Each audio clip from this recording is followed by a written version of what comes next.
karir mau mulus, ini kita harus deket sama bos. Kita bahas untung rugi deket sama bos bersama dengan psikolog konsumen Irfan Agia. Selamat pagi, Agia. Pagi, Glenis. Ya, ini teman-teman di studio udah pada ketawa-ketawa karena judulnya ini untung rugi dekat dengan bos. Sebenarnya seberapa penting membangun relasi baik antara karyawan dan juga atasan?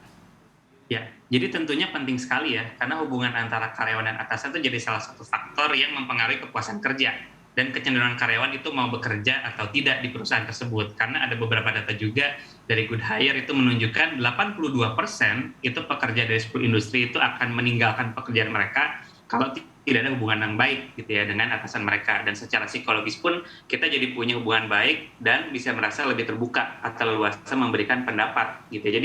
Tapi ada baiknya juga untuk tetap menjaga hubungan dalam koridor yang profesional, seperti itu. Nah, caranya gimana tuh membangun hubungan baik dengan atasan di tempat kerja agar tetap profesional?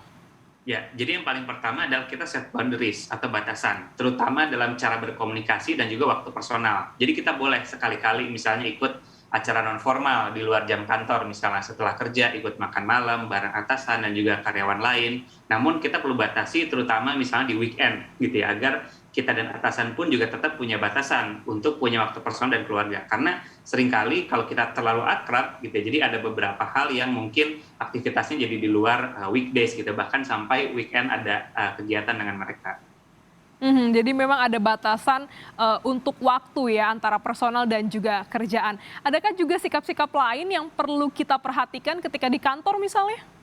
Ya, jadi kita juga perlu memperhatikan bahwa di dalam suatu perusahaan itu kita punya jabatan struktural ya. Jadi kita pun juga punya batasan bagaimana cara kita berkomunikasi sebagai karyawan dan juga atasan. Ya, kenapa? Karena ini juga akan menghindari ada sifatnya istilahnya kalau di psikologi ada favoritism gitu. Jadi jangan sampai kita terlalu memperlihatkan kita dekat dengan misalnya atasan gitu ya. Nanti sifat favoritism ini akan mempengaruhi bagaimana karyawan lain pun menilai kita gitu ya. Jadi bisa jadi performa kita sebetulnya bagus gitu ya, tapi ternyata orangnya melihatnya ini mungkin karena dekat dengan bos gitu ya, dengan atasan seperti itu. Nah, kalau tadi menarik nih soal ada yang namanya faktor favoritism. Jadi seorang atasan lebih senang memfavoritkan satu karyawan dibanding karyawan yang lain begitu ya, karena beberapa faktor. Nah, ini bagaimana nih kita menyikapi hal ini?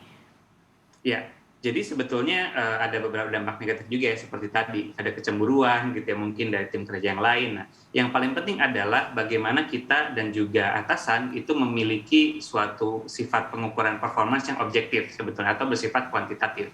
Jadi sehingga ketika kita nanti bagus dalam karir gitu ya atau kita dapat promosi, orang lain pun bisa melihat bahwa ini secara objektif kita punya performa yang dinilai gitu ya dari sisi target, dari sisi achievement gitu. Jadi penting sekali untuk kita sendiri pun proaktif juga kepada atasan kita untuk menilai bahwa performa saya pun perlu dinilai secara objektif.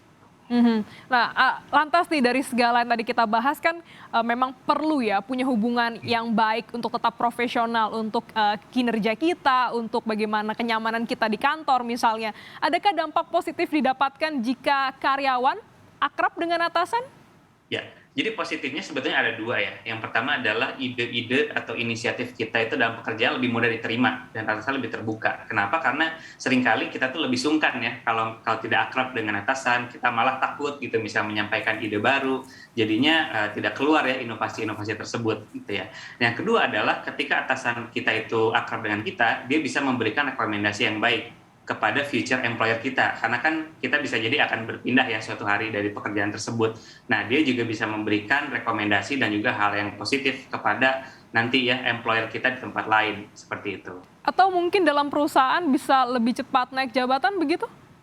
Ya, jadi memang ketika penilaian suatu performa itu ada dua aspek ya, Glenis dan teman-teman. Jadi ada aspek objektif dan juga pasti ada subjektifnya gitu. Jadi ketika kita akrab sebetulnya itu adalah opportunity kita untuk menunjukkan juga soft skill kita dalam membangun relationship gitu, sehingga atasan kita akan lebih mudah gitu ya melihat bagaimana potensi kita di luar dari objektivitas tadi. Misalnya kita mudah bergaul, kemudian juga kita menunjukkan kalau kita care dan juga hard worker gitu kan. Jadi ketika akrab dengan kita, atasan akan lebih mudah melihat aspek-aspek tersebut dibandingkan kalau kita tertutup gitu ya. Kita tidak membuka diri untuk membangun hubungan baik dengan atasan. Kalau itu kan tadi dampak-dampak positifnya ya, terdengar sangat menarik begitu ya ketika kita punya hubungan yang akrab dengan atasan. Tapi adakah juga dampak negatifnya jika karyawan ini akrab dengan atasan ya? Betul, jadi memang ada pro kontranya ya. Kontranya ada 3 sebenarnya. Pertama, hubungan pertemanan kan sama seperti hubungan yang lain ya, pasti ada negatifnya atau tidak baiknya. Nah, jadi dikhawatirkan kalau ada suatu hubungan yang negatif gitu ya, nanti bos atau atasan kita menilai kita tuh lebih jelek gitu ya dari segi performance. Padahal itu kan tidak objektif ya, bisa jadi mempengaruhi penilaian. Yang kedua ada kecemburuan tadi ya dari tim lain yang favoritism tadi. Dan yang ketiga ini yang paling penting juga kalau kita mau berkembang, kita bisa kehilangan kesempatan untuk mendapatkan feedback atau evaluasi yang objektif. Karena bisa jadi atasan itu sungkan karena sudah dekat dengan kita, padahal kerjaan kita tidak begitu bagus ya. Jadi kita kehilangan kesempatan untuk mendapatkan objektif evaluation tadi. Padahal kalau kita pengen berkembang, kita butuh kritik dan saran yang objektif dari atasan kita. Jadi ada juga dampak-dampak negatifnya justru malah lebih banyak begitu ya. Nah ini bagaimana untuk bisa membalancekan antara dampak positif dan negatif, setidaknya kita ada di tengah-tengah nih. Tetap bisa akrab tapi kita juga punya posisi yang baik untuk ke depannya. Betul. Yang paling penting adalah kita bisa menentukan bersama dari atasan dan karyawan tentang performa kita. Gitu. Ada istilahnya kan KPI, Key Performance Indicator, atau OKR, atau standar performa yang sifatnya kuantitatif. Jadi sehingga koridor penilaian nanti dari karyawan tetap objektif dan juga tetap bisa dipantau oleh tidak hanya atasan kita, tapi juga atasannya dia, terus juga tim HR gitu ya, human resource, personalia, sehingga kita bisa mendapatkan istilahnya kalau dalam pekerjaan 360 feedback. Jadi feedbacknya tidak cuma dari atasan, tapi juga dari teman-teman dan juga atasan yang lain. Sehingga kita tetap bisa membangun hubungan baik, tapi kita tetap bisa mengukur sejauh mana kita bisa berkembang sebagai karyawan dengan objektif. Oh begitu, jadi tetap bisa ketika kita fokus pada KPI ya. Jadi ketika kita bekerja, kita tahu KPI penilaiannya apa saja dan itu yang kita konsisten. Nah lantas bagaimana nih Agia kalau misalnya nih seorang karyawan sudah punya relasi yang baik dengan atasannya. Tapi pertanyaan berikutnya, bagaimana mempertahankan kinerja sebagai bawahan jika relasi itu sudah baik?